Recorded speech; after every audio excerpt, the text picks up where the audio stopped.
ओम शांति। जय माता दी। आज नवरात्रि का पहला दिन शुरू हुआ और आप सभी को नवरात्रि पर सभी भाई बहनों को, सभी भक्तों को, सभी मनुष्य आत्माओं को ढेरों ढेर शुभकामनाएं। नवरात्रि के पहले दिन माँ शैलपुत्री जिनकी पूजन का महत्व है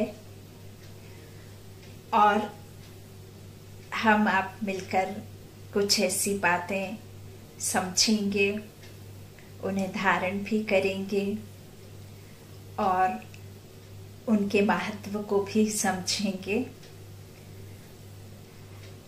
हम नवरात्रि मनाते हैं, गणेश का त्योहार, दिवाली, होली।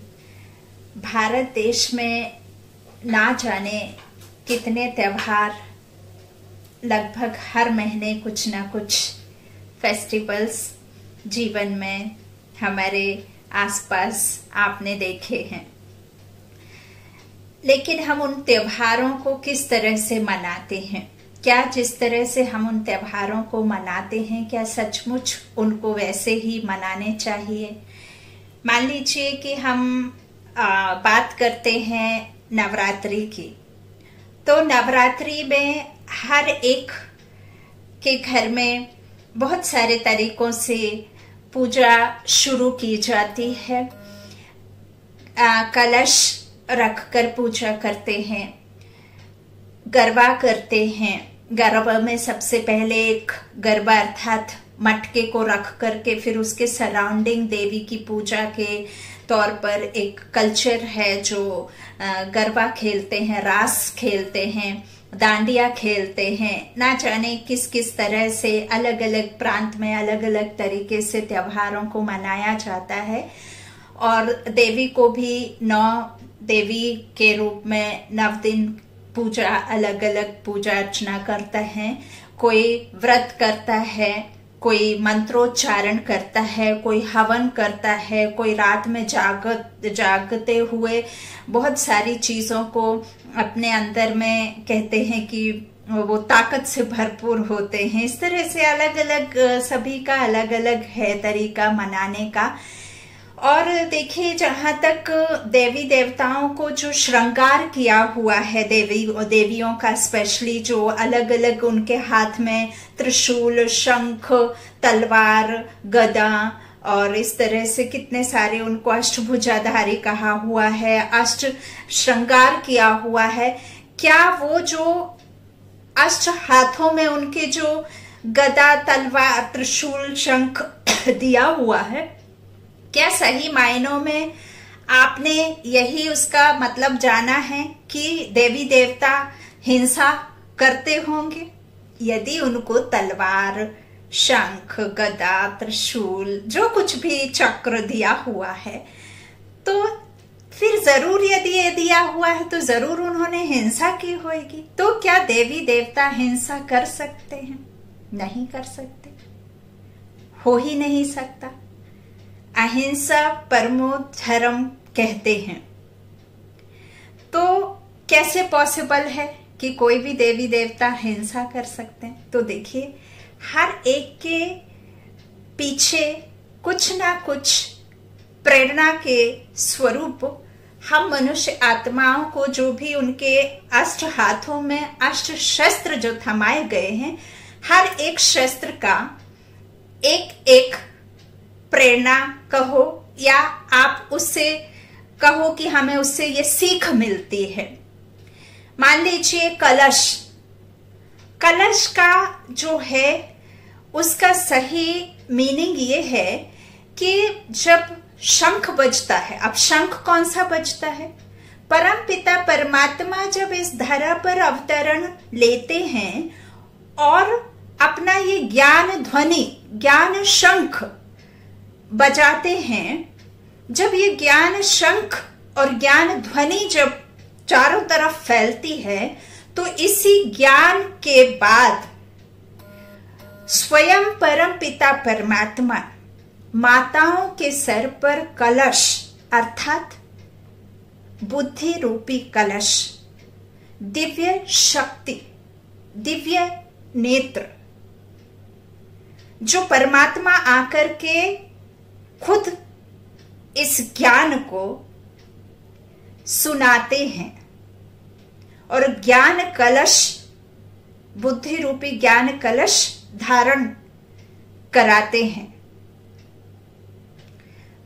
फिर माताओं के हाथ में चक्र भी है, स्वदर्शन चक्र। तो स्व अर्थात जो आप आत्मा है, उसका खुद का दर्शन वह भी स्वयं परमपिता परमात्मा आकर के कराते हैं। नहीं तो किसी को पता ही नहीं रहता कि कैसे स्व का दर्शन होता है, क्योंकि परे ते परे रहने वाला जब तक परमपिता परमात्मा स्वयं इस धरा पर नहीं आ जाता तब तक ये ज्ञान किसी को प्राप्त हो ही नहीं सकता। गदा है, नीचे की तरफ है, फिर ऊपर की तरफ है, त्रिशूल है। त्रिशूल का भी जो नीचे का आपको दिखाते हैं उसमें दृढ़ निश्चय, और ऊपर की जो 3 पत्ती हैं वो मन क्रम वचन से एकदम कहना चाहिए प्यूरिटी के साथ रहना। जिस तरह से कीचड़ में कमल खिलता है ना, उसके ऊपर कीचड़ लगता नहीं है, सिल्क की तरह फिसल जाता है। वैसे ही बहुत सारे जो देवियों के नाम हैं, 9 दिन में 9 दिन, तो सबका अलग अलग उनका प्रतीक है। यूं नहीं कि वो भाला लेकर के किसी को मारती होंगी। यह हमारे जो आसुरी गुण हैं, आसुरी अवगुण हैं, जिनको हमने द्वापर से धारण किया है, उन पर जीत पहनना, आत्मा की आत्मा से लड़ाई, आत्मा की हमारे से खुद से लड़ाई, ना कि किसी मनुष्य आत्माओं से बाहुबल से लड़ाई, ना कि तलवार से लड़ाई। अब मान लीजिए मैं एग्जाम्पल के तौर पे कहती हूं कि आपके घर में कोई विघ्न आता है, कोई भी परेशानी आती है, तो आप उस परेशानी को कैसे हल करते हैं? क्या कोई हाथ में तलवार लेकर के उस चीज का हल ढूंढते हैं, या आप ऐसी कोई मारने वाली वस्तु को उठा करके उस विघ्न से आप बाहर आते हैं? नहीं, आप खुद उस विघ्न को अपनी धैर्यता से, अपनी समझदारी से, अपनी आत्मबल से उसका निर्णय निकालते हैं। उसे ही कहते हैं विघ्नहर्ता। जो आप अपनी ही एक आत्मा के बल से आप उस विघ्न को खत्म करते हैं, ना कि आप उस विघ्न के लिए किसी के ऊपर कुछ कर देते हैं, किसी पर लड़ाई कर देते हैं। अब ये जो अष्ट शक्तियां हैं, वो अष्ट शक्तियां बाबा ने, परमात्मा ने खुद ही आकर के कहा है कि मीठे बच्चे, ये अष्ट शक्तियां आपके ही अंदर की शक्तियां हैं। चैतन्य शक्ति, चैतन्य आत्माएं, जो परमात्मा ने हमें आकर के समझाया कि हम ये शरीर नहीं है, हम चैतन्य शक्ति अर्थात आत्मा है। आत्मा इस शरीर को चलाती है, ना कि शरीर। और मान लीजिए कि आप किसी भी मुश्किल, मान लीजिए ऐसी कोई मुश्किल आती है, तो भी आप उसका सामना करते हैं, सामना करते हैं और हर हाल में उस मुश्किल से बाहर निकलते हैं अपने ही आत्मबल से। तो यही जो आपके अंदर की शक्तियां हैं। अब हम नवरात्रि में क्या करते हैं? नवरात्रि में अलग अलग तरीके से, अलग अलग घरों में अलग अलग माता को पूजा जाता है, और आप दृढ़ संकल्प करते हैं, दृढ़ निश्चय करते हैं कि मैं मन कर्म वचन से प्योर अर्थात तामसिक वृत्ति से दूरियां, तामसिक भोजन से दूरियां, किसी के प्रति मन में द्वेष नहीं, किसी के प्रति मन में कोई गलत व्यवहार, गलत बदले की भावना नहीं, द्वेष नहीं, घृणा नहीं। ये संकल्प हम पूजा पाठ के दौरान रखते हैं।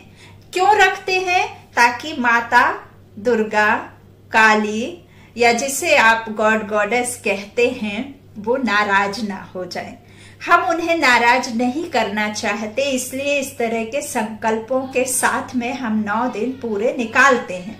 तो आप सोच कर देखिए, हम उन कन्याओं को, उस नारी शक्ति को माता के उसमें देखते हैं, उनको हम कन्याओं को पूजते हैं, उनके ऊपर में सर में चुनरी चढ़ाते हैं, उनके पैरों को धोकर के पीने का है, कन्या भोजन कराने का है, उनको हम इतना आदर करते हैं, सम्मान करते हैं। तो क्या जब आपकी शक्तियां ये 10 दिन आपके साथ रह करके आपको वैसा बना सकती हैं, तो क्या ये शक्तियों को, इन संकल्पों को, इस दृढ़ निश्चय को, इस व्रत के पालन को आप सदा निरंतर ऐसे ही नहीं रख सकते? रख सकते हैं। ऐसे ही सदा हम रह सकते हैं। माताओं को द्वापर से पतन कहा गया कि पतन का कारण है, जबकि माताएं ही उद्धार मूर्त हैं। इसीलिए राधे कृष्ण, सीता राम सब आगे ही लगा हुआ है, लक्ष्मी नारायण। लेकिन ये द्वापर से इनको क्या कहा गया? पतन का कारण समझा गया। जबकि माताओं के ऊपर ही परमात्मा ने आकर के कलश रखा, क्योंकि उनमें धैर्यता, शांति और समाने की शक्ति, सहने की शक्ति, ये सब शक्तियां जो है नारी को दी गई हैं। हम सब मान लीजिए कुछ भी त्योहार आता है, उस समय के लिए तो हम सारे तरह के व्रतों को, संकल्पों को, दृढ़ निश्चय को बिल्कुल लगातार उतने दिन तक जब हम उस चीज पर टिके रह सकते हैं, अचल अडोल स्थिति में स्थित रह सकते हैं, तो क्या हम उसे सदैव अपने जीवन में धारण करके, क्या हम वैसा स्वरूप बनकर प्रैक्टिकल में वैसा हम दिखाकर क्या सभी को यह नहीं समझा सकते कि हमारे अंदर ही कमजोरियां हैं और हमारे अंदर की ही शक्तियां हैं, जिनको हमें सदा निरंतर अपने में स्वरूप बना करके, उन्हें धारण करके औरों को यही चीजें समझानी हैं। कोई भी त्योहार आता है, उसके पीछे बहुत बड़ा राज है। हम जिन स्थूल चीजों को, जिन स्थूल वस्तुओं को जो इन नेत्रों से देखने में आती है, जो हम ईश्वर पर चढ़ाते हैं, जो उन्हें हम कहते हैं, अब वो दाता को हम क्या दे पाएंगे? क्या हम उस रचता बाप के रचना बच्चे मालिक बन सकते हैं? क्या हम उन्हें कुछ चढ़ावा दे करके उनको हम अपने से ऊपर बना सकते हैं, या हम छोटे रहेंगे, वो सदा दाता दाता ही रहेगा? उसे क्या चाहिए? वो अभोक्ता को कुछ नहीं चाहिए। हम जो भी करते हैं, जो भी चढ़ाते हैं, वो आप अपनी संतुष्टि के लिए और अपने ही कहना चाहिए स्वार्थ के लिए हम उनको ये सब करते हैं कि कुछ बिगड़ ना जाए। अब हम अभी जो नवरात्रि में 9 दिन करते हैं, तो अपने ही अंदर की शक्तियों को जागृत करते हैं। वो और जो अखंड ज्योत होती है, अखंड ज्योत प्रतीक है आपकी आत्मा का, जो सदा जलती रहती है, बुझती नहीं है। आत्मा अविनाशी है और अखंड ज्योत अर्थात आत्मा रूपी चैतन्य शक्ति जो सदा जलती रहती है, वो कभी बुझती नहीं है, वो अविनाशी है। उसमें ज्ञान घृत की कमी होने से हम अपनी ही विस्मृति में जाने की वजह से कि हम ये तन नहीं है, हम आत्मा है, ये विस्मृति में जाने की वजह से और ज्ञान घृत कम होने की वजह से, विकारों में आने की वजह से हमारी आत्मा की ज्योत की जो जगमग जगमग होती है ना, उसकी क्या हो जाती है, शक्तियां कम हो जाती हैं, वो बुझती नहीं है। बुझ जाए तो फिर ये तन छूट जाए ना, आत्मा कभी बुझती नहीं है। आत्मा परमात्मा, तो परम आत्मा और आत्मा दोनों अलग हैं। परमात्मा के हम टुकड़े हैं, बच्चे हैं, है ना। तो टुकड़ा उसके साथ में कभी भी बाप नहीं बन सकता ना, बच्चा बाप नहीं बन सकता, बाप समान बन सकता है।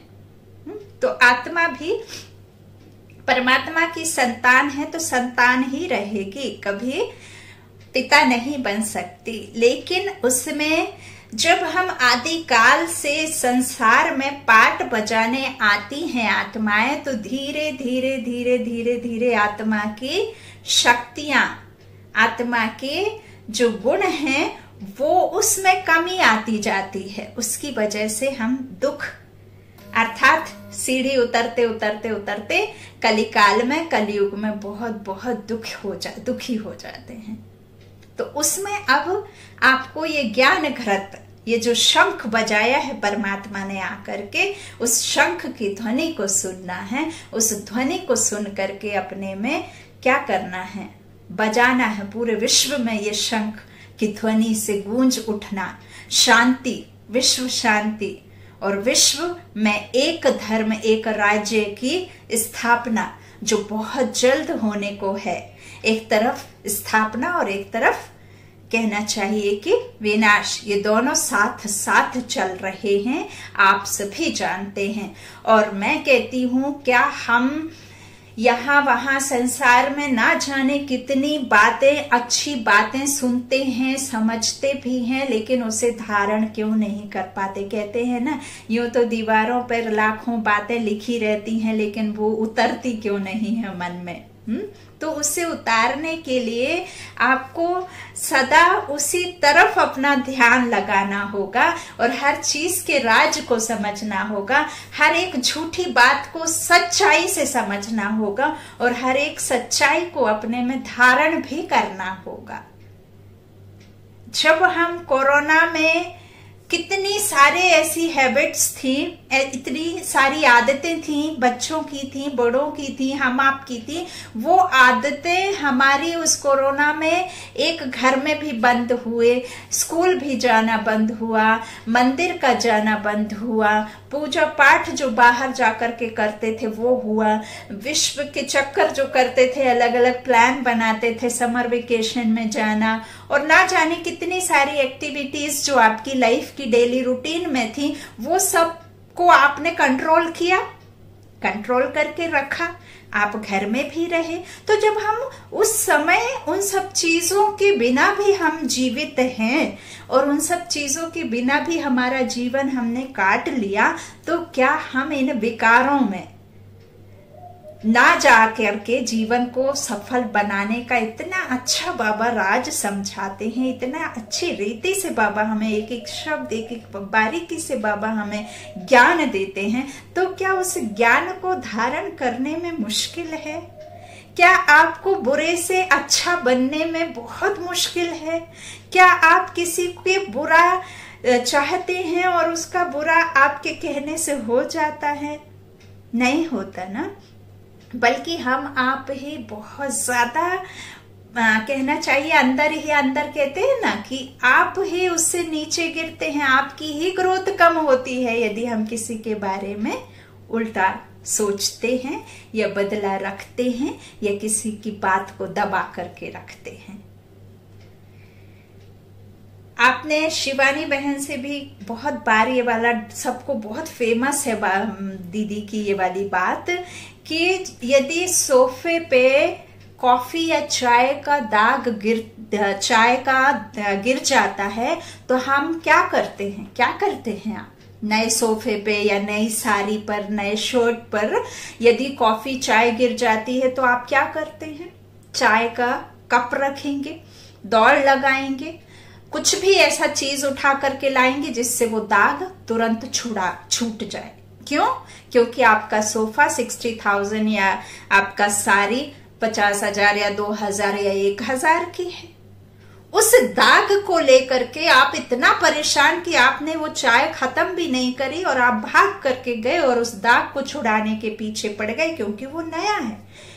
आपने उस निर्जीव वस्तु के लिए, जिसमें जान नहीं है, जिसमें लाइफ नहीं है, उस निर्जीव वस्तु के लिए आपने यह सोच के रखा कि ये नया था, इसमें दाग लग जाने से ये खराब दिखेगा, इसलिए आपने इतनी मेहनत करके आप तुरंत उठे। अरे आपको किसी ने कहा कुछ और आप उस बात को ना जाने कितने सालों, कितने जन्म तक रख करके घूमते हैं और आप मरते दम तक कहते हैं कि मैंने उसकी बात को भुलाया नहीं है, मैं बदला लेकर के छोड़ूंगा क्योंकि उसने मेरा उस समय ऐसे ऐसे इंसल्ट की थी। अरे आप तो जान है, आपके अंदर में जीवन है, आपके अंदर में कोई भी, आप खुद को एक बार जीवन आपका चला गया, किसी का भी चला गया, तो वो जीवन दोबारा आप कितनी भी संसार की दौलत इकट्ठी कर लें, लेकिन जो चला गया उसे आप वापस खरीद नहीं सकते। सोफा, साड़ी, शर्ट, कपड़े, कुछ भी आप दोबारा खरीद सकते हैं, लेकिन आप खुद के जीवन को दोबारा किसी भी पैसे की दौलत से, किसी भी धन से खरीद नहीं सकते। तो क्या आप किसी के कही बात को तुरंत अपने, कहना चाहिए, धो नहीं सकते? वॉश कर सकते हैं अपनी बुद्धि से, अपने इन बाबा के दिए ज्ञान से, अपनी पॉजिटिविटी से, अपनी सहने की शक्ति से, अपने कहना चाहिए दातापन की, अपने प्रेम की शक्ति से, अपने आप सहयोगी किसी को बनाएंगे कब? जब आप उसके सहयोगी बनेंगे। तो जब आप सहयोग करते हैं ना, तो सामने वाला खुद ब खुद आपका सहयोगी बन जाता है। आपको उसे कहने की आवश्यकता नहीं होती। इस संसार में सबसे जास्ती प्रेम की कमी है। इस संसार में किसी के पास प्रेम देने के लिए नहीं है, लेकिन प्रेम वो चाहता है। तो जब हर कोई प्रेम से खाली है, आपका प्रेम का बर्तन ही खाली है, तो आप दूसरे के कटोरे में क्या डालेंगे? तो इसके लिए आपको क्या करना होगा? खुद के बर्तन को पहले भरना होगा। ऐसा नहीं कि सामने वाला बर्तन भरे तब मैं भरूंगा, ऐसे तो नहीं है ना कि आप चाहते हैं, आपकी आत्मा चाहती है सुख और सामने वाले की आत्मा चाहेगी दुख। बिल्कुल नहीं। वो आत्मा भी आप समान है, वो भी सुख चाहेगी, वो भी प्रेम चाहेगी, वो भी शांति की मांग करती है, क्योंकि आपकी आत्मा और सामने वाले की आत्मा सेम है। कहते हैं ना, आप समान बाप समान आत्मा। तो आपकी आत्मा उस परमात्मा की संतान है, तो सामने वाली आत्मा भी उसी एक परमात्मा की संतान है। तो आप आपस में भाई भाई हो गए। जब हम एक परमात्मा की संतान साक्षी होकर के इस बात को एक्सेप्ट करेंगे कि सिर्फ ये मैं बैठ करके नहीं कह रही हूं, बल्कि बाबा का निमित्त भेजा हुआ ये आत्मा जो प्रकृति के बीच विराजमान है, ये आत्मा इस शरीर, इन कर्मेंद्रियों के द्वारा बाबा के महावाक्यों को कह रही है, सुना रही है और मेरी आत्मा सुन रही है। जब आप ये निश्चय करेंगे, ये भाव अपने मन में रखेंगे, तभी आप साक्षी होकर के सामने वाले के ड्रामा को देख पाएंगे और समझ पाएंगे।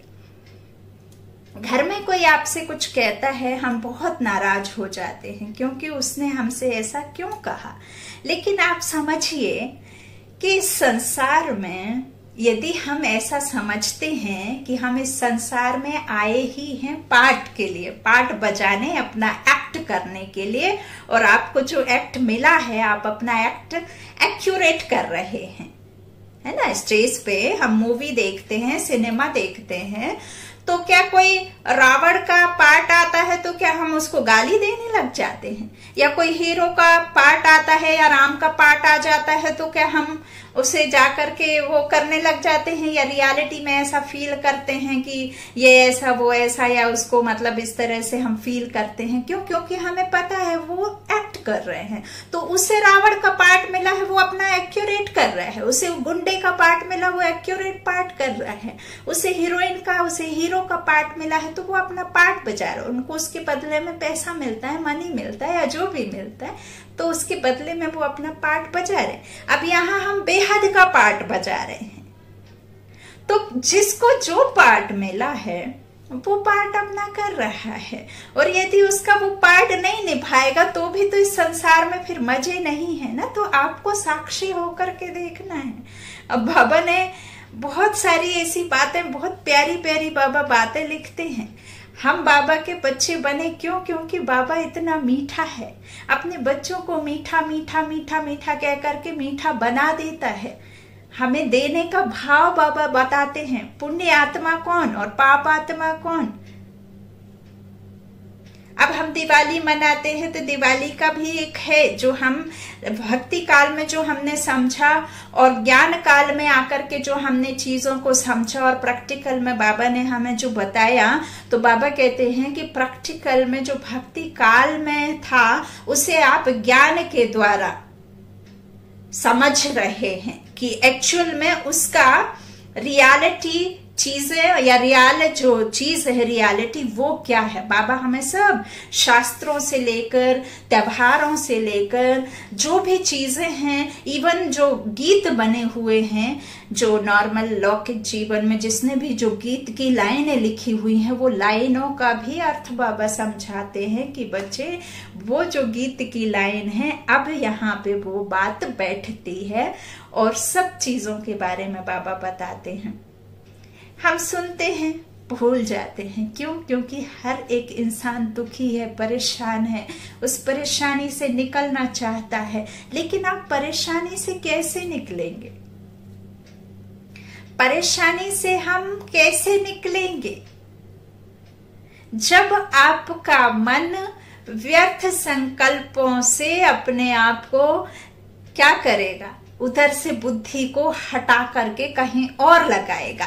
यदि आप कोई काम करते हैं, यदि आप कोई काम करते हैं और उस काम के वक्त यदि आप टेंशन में रहते, तो आपके ना जाने कितने बड़े बड़े काम जो हैं कितने गंदे तरीके से बिगड़ते हैं कि आप उस टाइम पे नहीं समझ पाते हैं उस चीज को। लेकिन बाद में आप इतना पछताते हैं, इतना पछताते हैं कि मैंने उस समय क्यों अपने दिमाग को उस टेंशन से हटा करके नहीं रखा, मेरा कितना बड़ा लॉस हो गया। उस टाइम क्यों मेरे काम बुद्धि मेरा काम नहीं किया या साथ नहीं दिया। आप कितना पछताते हैं। तो क्यों हम उन चीजों को ढेर बना करके अपने दिमाग में घुसा करके और इस तरह से रखना? क्यों समय आने पर ही त्योहार मनाना? क्यों समय आने पर ही हमें विघ्नहर्ता की याद आती है? क्यों समय आने पर ही हमें अष्ट भुजाधारी अष्ट शक्तियों की याद आती है, जिन्हें हम चाहते हैं कि अंदर से हम अष्ट शक्तियों को जो है अपने पावरफुल बनाएं और उन्हें हम अपने जीवन में इस्तेमाल करें? क्यों हम दिवाली पर ही दिया जलाते हैं? क्यों हम दिवाली पर ही एक दूसरे के घर में दीप जला करके दे करके आते हैं? आपने पता है ना, आपको राज भी पता है कि पहले जो गांव वगैरह में दिया रख करके आते थे, मतलब अपने घर का एक प्रकाश कर दिया सामने वाले घर के पड़ोस में या अपने जहां भी जो भी नेबर्स में जाकर के वो दिया रख करके आते थे, कि ताकि हमारे घर जैसा उजाला आपके घर में भी हो। प्रसाद का भी आदान प्रदान होता था, और उसका मतलब है कि जैसा मेरा मुख मीठा है, जैसे मैं सुख शांति से हूं, वैसे ही आप भी सुख शांति में रहें। अब तो ये सब चीजें बहुत ही कम बची हुई हैं। तो ये धीरे धीरे पतन हुआ, क्योंकि धीरे धीरे जब आदि से ड्रामा में आत्माएं चली, जब आदि से ऐसा तो नहीं है ना कि आधी सीढ़ी अगर आप चढ़ेंगे वापस लौटेंगे तो फिर वहीं पहुंच जाएंगे, लेकिन ये तो ड्रामा में नहीं है ना। आप जब सीढ़ी चढ़े तो सीढ़ी भले धीरे धीरे उतरेंगे, जब तक आप पूरी सीढ़ी नहीं उतर जाएंगे तब तक आपका ऊपर भी तो जाना नहीं बनेगा। हाँ, ये जरूर है कि संगम में आकर के बाबा ने हमें जो नॉलेज दी है, जो ज्ञान दिया है, उसके द्वारा हमें लिफ्ट कहते हैं ना, चढ़ती कला। हम उतरने में 84 जन्म लगे, लेकिन हमें चढ़ने में बाबा ने सेकंड्स में चढ़ा दिया। जिसको ये तीर लग गया तो उसके बारे न्यारे हो गए, वो धनवान हो गया, भाग्यशाली हो गया, वो भरपूर हो गया। लोग कहते हैं कि खाली हाथ आए खाली जाना है। बाबा कहते हैं बाबा के बच्चों से कि मीठे बच्चे, तुम खाली हाथ आए थे, भरतू हाथ जाओगे, क्योंकि आत्मा संस्कार लेकर जाएगी और आत्मा ही जो संस्कार लेकर जाती है वह अगले जन्म में हूबहू वही पाठ बजाना शुरू कर देती है, क्योंकि शरीर विनाशी है। शरीर जल कर उसके साथ में संस्कार नहीं चलते। आत्मा जो संस्कार लेकर के जाती है वही संस्कार उसके आगे जीवन में उसका साथ निभाते हैं, साथ देते हैं। आपने सुना भी होगा कई बार, कोई बच्चा, छोटा बच्चा जो होता है, कई बार आग से बहुत डर लगता है, कोई बच्चा पानी से बहुत डरते हैं, कोई बच्चे, मतलब इस तरह से अलग अलग नेचर के आपने बच्चों को देखा होगा। कारण होता है उसके पीछे, पिछले को उसके किसी भी कुन्हीं भी जन्मों में उस बच्चे को, क्योंकि उसी हो सकता है उसकी ऐसी कोई गाड़ियों के सामने कोई बच्चा डरता है, तो हो सकता है उसकी पानी में डूब करके लास्ट जो हो शरीर उसने छोड़ा होगा, तो वो पानी में डूब करके शरीर छोड़ने की वजह से वो बच्चा वही आखिरी का जो संस्कार आत्मा में आ जाता है, जो डर का भाव हो जाता है पानी को देख करके, तो वो डर का भाव उस आत्मा का साथ में चलता है, तो वो दूसरे जन्म में भी वही डर उसके साथ में चलता है। क्यों? क्योंकि आत्मा अविनाशी है और जो संस्कार उसमें होते हैं वह भी चलते रहते हैं, है ना, वो खत्म नहीं होते ना। तो यह सब बातें आपस में डिस्कस करना, मनन चिंतन करना, और घर में देखिए अभी का जो समय है ना, बहुत कहते हैं ना कयामत का समय है। सिर्फ किसी एक की बात नहीं है यहाँ, ये पूरे संसार के लिए कयामत का समय है। और कयामत होती ही है कि किसका कोई पता नहीं है। ये महाभारत की सच्ची महाभारत की लड़ाई है, और ये सच्ची महाभारत की लड़ाई में बिल्कुल अर्जुन और जो पाठ बताया है ना अर्जुन का और कृष्ण का, तो कृष्ण को जो रखा हुआ है तो वो तो रॉन्ग है। आप सभी जानते हैं गीता का भगवान स्वयं परमपिता परमात्मा है, और अर्जुन जिसे शरीर रूपी दिखा दिया है, तो कोई एक अर्जुन की बात नहीं है। उस समय सर्व आत्माओं को, सारी आत्माओं को ये ज्ञानदाता शिव परमात्मा आकर के ये ज्ञान देते हैं, जो कि प्रैक्टिकल में अभी आप देख रहे हैं। और हम आप सब इस समय सब कुछ अपना पुराना हिसाब किताब भी चुकना है, और चुका भी रहे हैं, कोई अच्छे से, कोई बुरे से, कोई दुख से, कोई सुख से, कोई कैसे, तो वो तो चुक तो होना ही है। बैंक लोन की तरह ये हमारे कर्म हैं जो हमको ही देना है। तो बैंक लोन की तरह, जैसे हम जब बैंक से कोई लोन उधार लेते हैं और जब आप वो बैंक की वो किश्त वापस करते हैं जाकर के, तो आप इतना संतुष्ट फील करते हैं, इतना आनंदित होते हैं कि मैंने बैंक की किश्त दे करके आया हूं, मानो पता नहीं आपने कौन सा अच्छा काम करके आया। तो आपका आत्मसंतुष्टि, आपको खुशी भी मिलती है।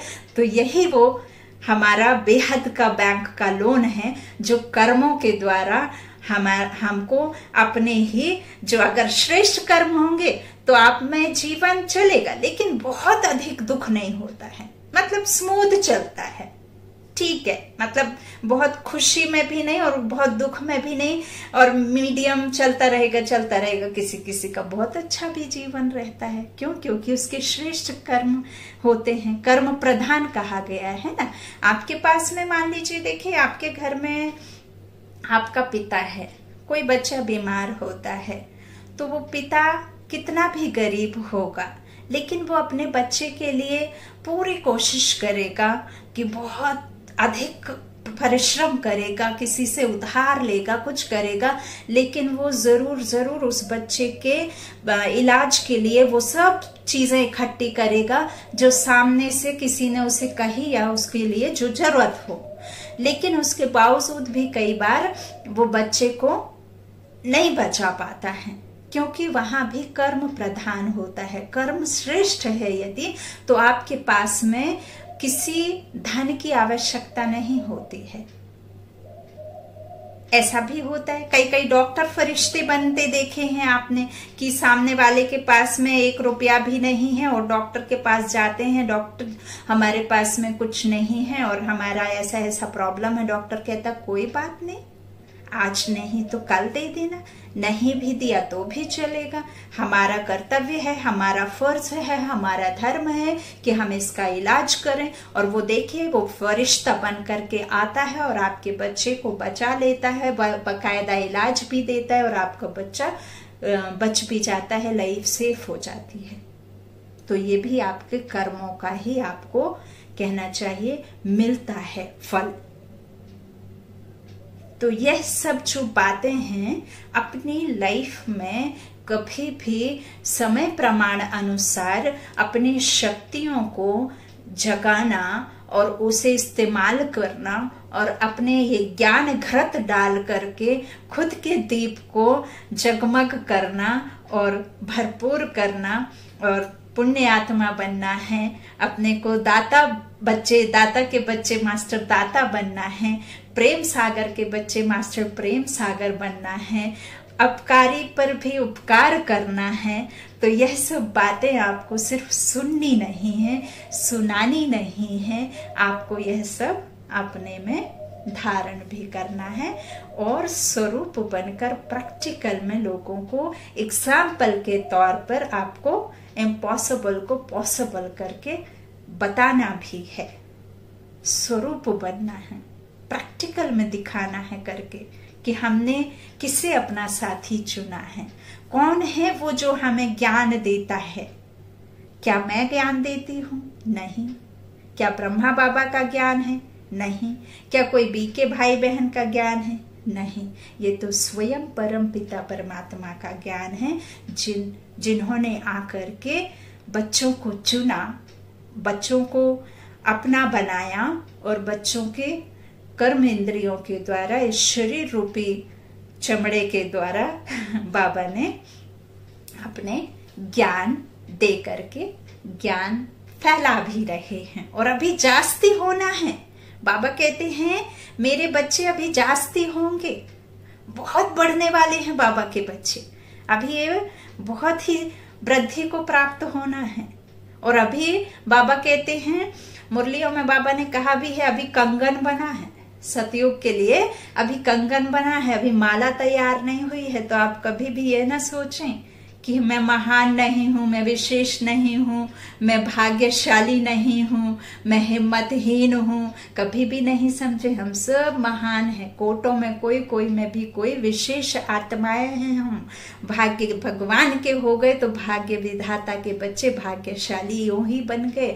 फिर आपको ये स्थूल धन मिले ना मिले, ये दुनिया के सुख मिले ना मिले, ये संसार में आपको कोई मनुष्य चाहे या ना चाहे, आपको कोई मनुष्य मान दे या ना दे, आपको तो किससे मिल रहा है? आपको तो दाता से मिल रहा है, जो विश्व विधाता है उससे मिल रहा है आपको। उसने आपको अपना बना लिया। फिर इस दुनिया के थपेड़े से या किसी भी बात से आपको फर्क नहीं पड़ना चाहिए। तो यह सब चीजें, यह सब बातें, ये कोई कहते हैं ना, कोई महात्मा ने कोई बात कही तो हम कहते हैं जी गुरुजी। अब महात्मा कैसे बन जाते हैं वो? क्योंकि उनके वाक्य, उनकी बातें महान होती हैं। उस आत्मा की महान वाक्यों को महात्मा कह देते हैं। तो यही बातें हैं, कोई संत महात्मा की बातें और कोई आसुरी अवगुणों वालों की बातें। कहते ना ये तो बिल्कुल राक्षस जैसा है। क्यों राक्षस जैसा है? क्योंकि उसकी हरकतें, उसके गुण ऐसे हैं मानो जैसे राक्षसी वृत्ति, या कहते ना कि ये तो रावण के जैसे है, ये तो कुंभकर्ण की नींद में सोता रहता है। तो ये सब बातें कैसे आती हैं मन में? कहीं ना कहीं भासना। अब रावण चलाते हैं, बाबा कहते हैं रावण कौन, यही नहीं समझ पाए कहते हैं कि ये तो पीढ़ी से चला आ रहा है, ये तो है ही। जबकि बाबा कहते हैं कि जब तक आप अपने अंदर के रावण को नहीं पहचानेंगे और अपने अंदर के रावण को अर्थात अपने अंदर के विकारों का आप दान नहीं करेंगे, उसे इस ज्ञान अग्नि में आप उसे ज्वलित नहीं करेंगे, उसे नहीं जलाएंगे, तब तक इस विश्व में कैसे रावण मरेगा, कैसे शांति आएगी, कैसे शांति पाठ से कोई आप तो जबादिली से शक्कर का हवन करने से क्या किसी के मन बुद्धि में शांति हुई? कारण क्या है इस विश्व में अशांति का? द्वैत का कारण क्या है? मतांतर, एक दूसरे के प्रति द्वेष की भावना, बदले की भावना, काम विकार, नारी शक्ति का अपमान इस विश्व में अशांति का कारण है। थोड़े धन के पीछे एक दूसरे के खून के प्यासे हो जाना, आपस में भाई बहन की नहीं बन रही, भाई भाई की नहीं बन रही है, पिता और बच्चे की नहीं बन रही है। इसका कारण क्या है? क्या आप घर में हवन पूजन कराने से उस द्वैत पर विजय प्राप्त कर लेंगे? नहीं करेंगे। जब तक आप अपने अंदर के आसुरी अवगुणों को खत्म नहीं करेंगे, जब तक आप यह दृढ़ संकल्प नहीं कर लेंगे कि मुझे मनसा वाचा कर्मणा किसी के प्रति किसी भी तरीके से किसी का बुरा नहीं सोचना है। आज हम नवरात्रि शुरू करते हैं सिर्फ 9 दिन के लिए नहीं, जबकि जो अभी हम सोच रहे हैं वह सदा ही हम ऐसे ही दृढ़ संकल्प के साथ में सदा आगे बढ़ेंगे। मौन व्रत रखना, चप्पल ना पहन करके व्रत रखना।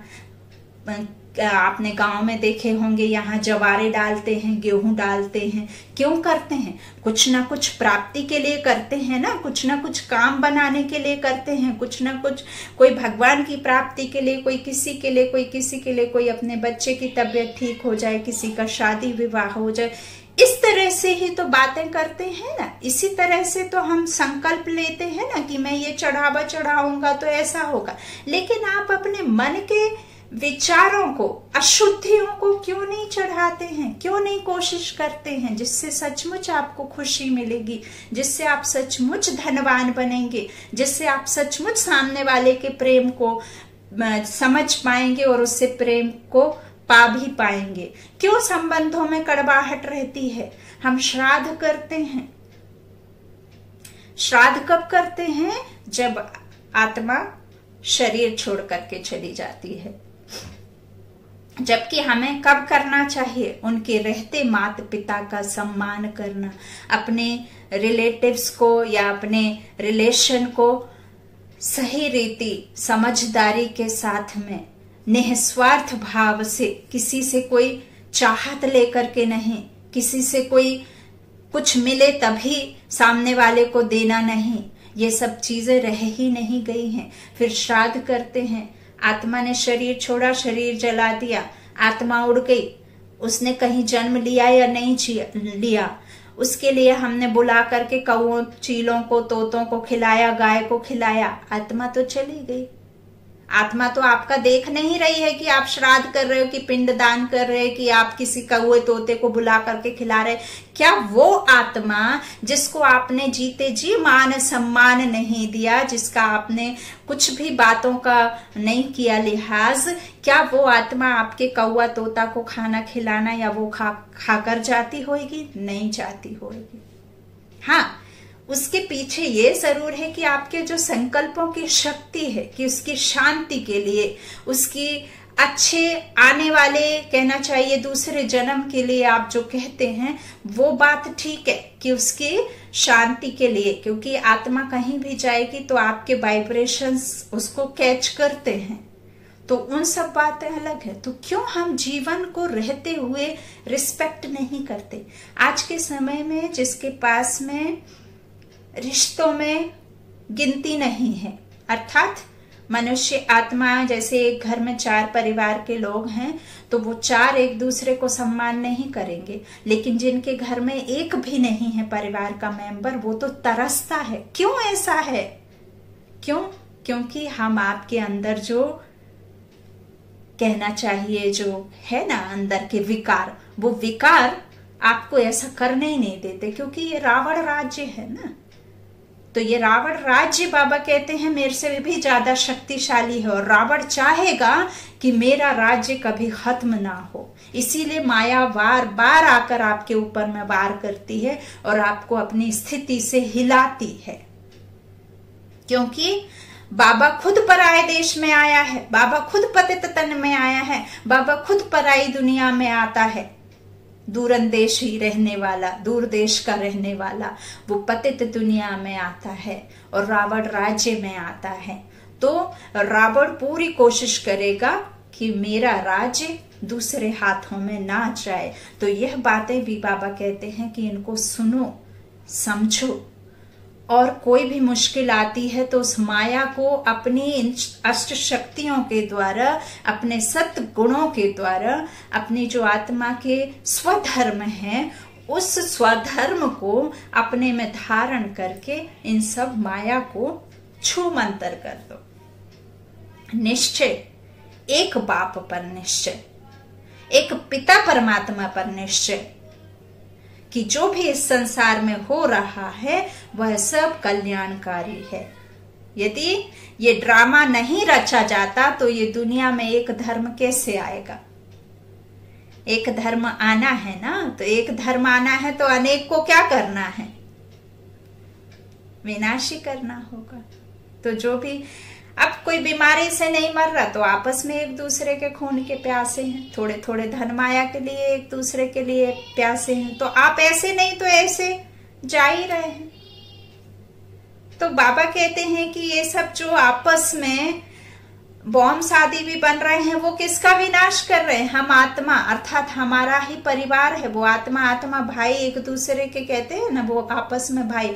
अब हिंदू मुस्लिम सिख ईसाई आपस में जो भाई भाई गाया हुआ है ना, वो आपस में भाई भाई, अर्थात हम आत्माएं आपस में भाई भाई है ना। और बाकी बाबा ने धर्मों का तो झाड़ आपको बता ही दिया है कि जब हम 16 कला में संपूर्ण रहते हैं तो हम सूर्यवंशी रहते हैं, फिर हम जब नीचे उतरते हैं 2 कम होती हैं, 14 में आते हैं तो हम चंद्रवंशी हो जाते हैं, महाराजा से हम राजा रानी बन जाते हैं, सीताराम के उसमें आ जाते हैं।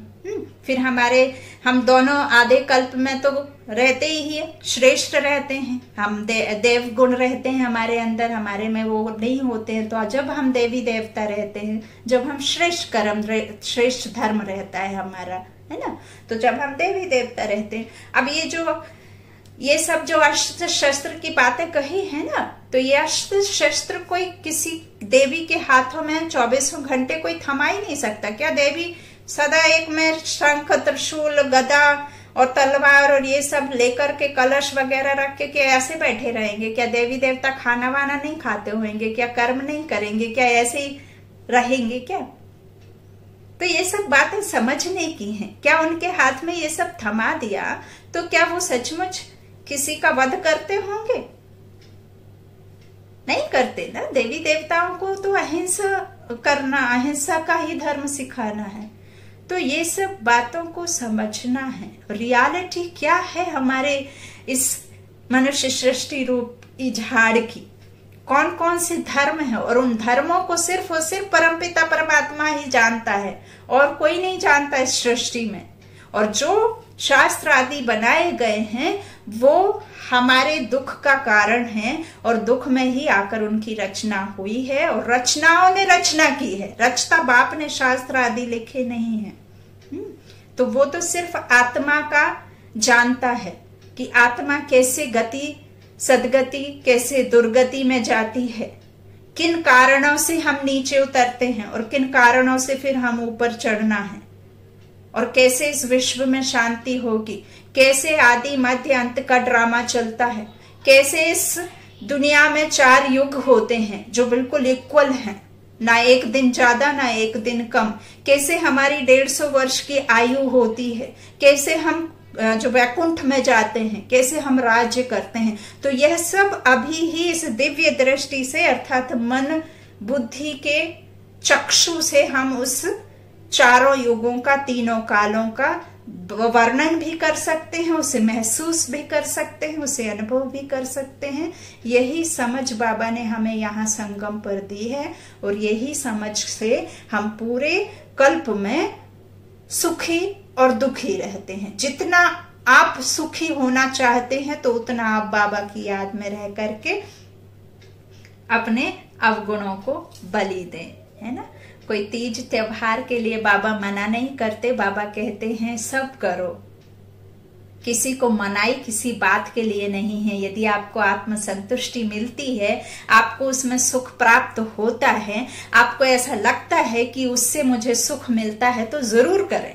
लेकिन ज्ञान सुन करके, ज्ञान बाबा कहते जब तक आपको ज्ञान का तीर नहीं लग जाएगा, आपको मैं और मेरे का राज पता नहीं चल जाएगा, तब तक यह सब व्यर्थ है। बाबा ने ये भी कहा है जिन माताओं ने नहीं पढ़ाई की है वो बहुत अच्छा, क्योंकि उनको कम से कम ये तो पता है कि मेरा बाबा है ना, कौन है सर्वोपरि, सर्वोच्च, ऊंचते ऊंच, और कौन सा ऊंचते ऊंच ज्ञान है ना। तो यही सब बातें हैं जो बाबा कोई किताब और डायरी लेकर के लिखने की बात नहीं करते हैं, और ना ही कोई बाबा कहते हैं कि डेली मुझे एक मंत्रोच्चारण से ही करो। बाबा कहते मुझे अलग अलग रीतियों से, अलग अलग तरीके से, अलग अलग रिश्तों से मुझे याद करो, है ना। तो उसमें आपको भी अच्छा लगेगा।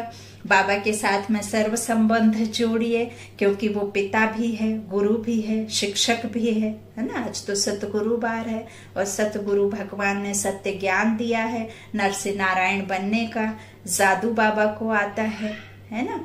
तो ये सब बातें बाबा हमें बैठ सम्मुख हो समझाते हैं।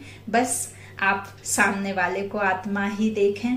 बाबा कहते प्रकृति के बीच विराजमान वो मस्तक मणि पर सबको देखें कि ये मस्तक मणि है जो इसके द्वारा ये पार्ट बजा रही है। और घर में एक बहुत अच्छा स्लोगन आज के लिए, 9 दिन के लिए, आप सुबह उठते हैं, बहुत अच्छे विचारों का भोजन करें, बाबा को बहुत प्यार से गुड मॉर्निंग कहें और पूरे दिन उन्हीं संकल्पों के साथ रहें। यदि आपके घर में कुछ विघ्न है तो खुद को विघ्नहर्ता आत्मा देखें और महसूस करें, और खुद को विजयी देखें, सफलता मूर्त देखें। किसी का काम नहीं बन रहा है तो ये नवरात्रि में अपने अंदर की शक्तियों को जगा के उसके सफलता के वाइब्रेशंस उसको भेजे। 1 आवर, आधा घंटे, 10 मिनट, जितना भी आप कर सकते हैं, सिर्फ पॉजिटिव थॉट रखें। आप लिखना चाहें तो लिख सकते हैं कि मैं विघ्न विनाशक आत्मा हूँ, मैं सर्वशक्तिमान पिता की सफलता मूर्त विजयी रत्न आत्मा हूँ। आप धन धान्य से कमी है तो आप अपने भंडारे को भरपूर देखें।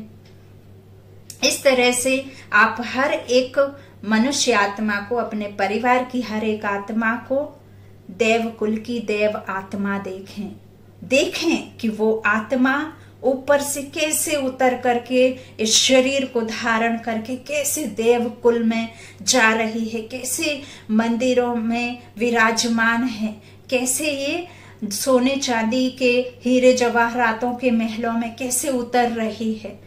और वो पवित्रता, प्यूरिटी के वाइब्रेशंस रहते हैं देवी देवताओं में, इसीलिए फिर आपको वैसे अंदर से भासना भी आएगी और वैसे फिर आपके अंदर प्यूरिटी के संस्कार भी आएंगे, है ना। और हर एक का पार्ट आप बहुत अच्छे से देखें, हर एक को महान आत्मा देखें।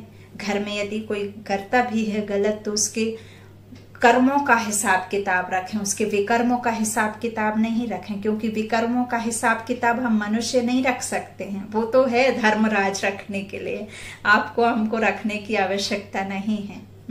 तो हर एक को महान आत्मा देखें, सफल आत्मा देखें और सबको विशेष आत्मा देखें और विशेषता ही सामने वाले की अपने में भी धारण करें, है ना। देवकुल की देव आत्माएं हम सभी मंदिर में विराजमान। आप मंदिर में देवी के दर्शन करने जाते हैं तो वहां भी आप ऐसे ही देख सकते हैं कि मैं ही ये पूर्वज आत्मा हूँ, मैं ही ये देवी देवता थी, अब वापस बनने वाली हूँ या बनूंगा, है ना। इस तरह से बाबा कहते हैं पुरुषार्थ करने के लिए। जहां भी आप खड़े होते हैं हर एक सीन को आप पुरुषार्थ के तौर पर देख सकते हैं। ड्रामा कल्याणकारी है। आप सभी को नवरात्रि की ढेरों ढेर शुभकामनाएं। आप जो चाहते हैं आपकी मनोकामना पूरी हो। आप जो भी सुख शांति प्रेम आनंद से भरपूर रहना चाहते हैं आप जरूर होंगे, क्योंकि परमात्मा आपका साथी बनकर आपके साथ हर क्षण हर पल परछाई बनकर आपके साथ खड़ा है। वो कोई बिजली के तारों की तरह बिजली तो नहीं चमकाता है, लेकिन वो महसूस होने पर ही आपके साथ रहता है। तो यही बातें बाबा हमें समझाते हैं। ओम शांति, ओम शांति।